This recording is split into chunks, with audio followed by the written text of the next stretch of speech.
doing all kinds of things to be better myself, to feel better, to feel empowered, to have more control over what's going on around me.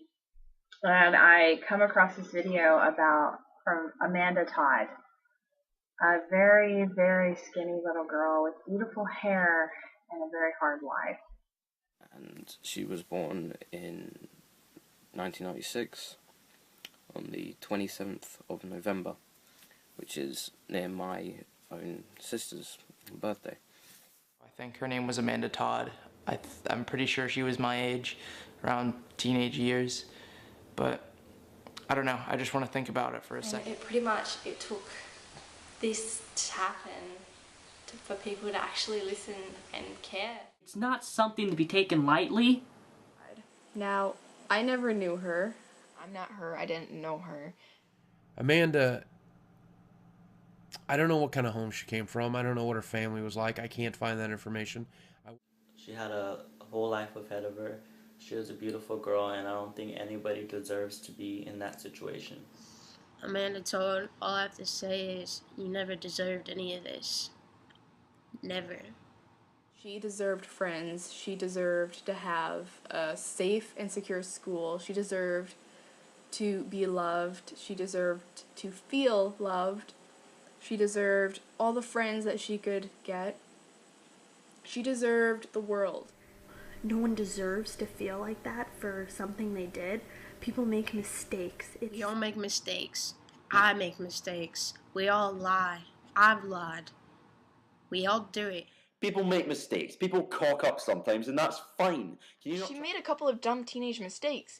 I mean, who hasn't? We all make mistakes, and we all should be forgiven and given another chance. Because people are blaming her and saying that she totally had it coming, when really she didn't. She made one mistake. I mean, I bet if you thought about it, you can name 5 mistakes that you made today. Every person who's been watching this video has made some mistake in their life. That's what growing up is about. You make mistakes, but you grow from them. You become a better person.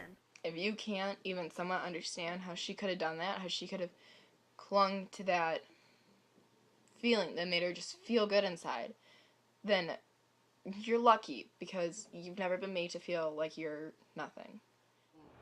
You know, she was a fragile soul, and she finally got to her point, you know, where she couldn't do it alone. And it's not her fault, and she certainly isn't to blame in this situation. But it doesn't just end there. That's the problem, you know. Like, just kind of imagining what, you know, the people who knew her or, you know, her family are thinking right now. And I can't imagine, you know, what they're thinking, that, you know, they're... Deep down think, if that was you, how would you feel? That's the hardest part about this whole situation, is none of us can say definitively what we would have done if we were in her position. In the end, and she was a young girl with her whole life ahead of her, could have had a family and kids. And chances are she would have grew up, you know, got married, had kids, been a really happy woman. But they don't know the beautiful woman that she could have grown up to be. I wish I was there for you. I wish I could have been there for you. I want to help. I really wish that I could have, you know, reached out to her, or somebody could have. Because rest in peace, Amanda Todd. You were a beautiful girl, and everything that happened to you did not deserve it. You made one little mistake, and it carried on with you forever, and no one was able to grow up and get over it, and I'm sorry that this had to happen to you. Amanda Todd, hopefully you're free of stress wherever you are. And I hope that wherever she ended up, if there is anywhere, there's some consolation in knowing that we are discussing this. We'll always love you. Thousands of people are reaching out because of you. Thousands of people are making videos in tribute to you. You accomplished what you wanted. You changed the world.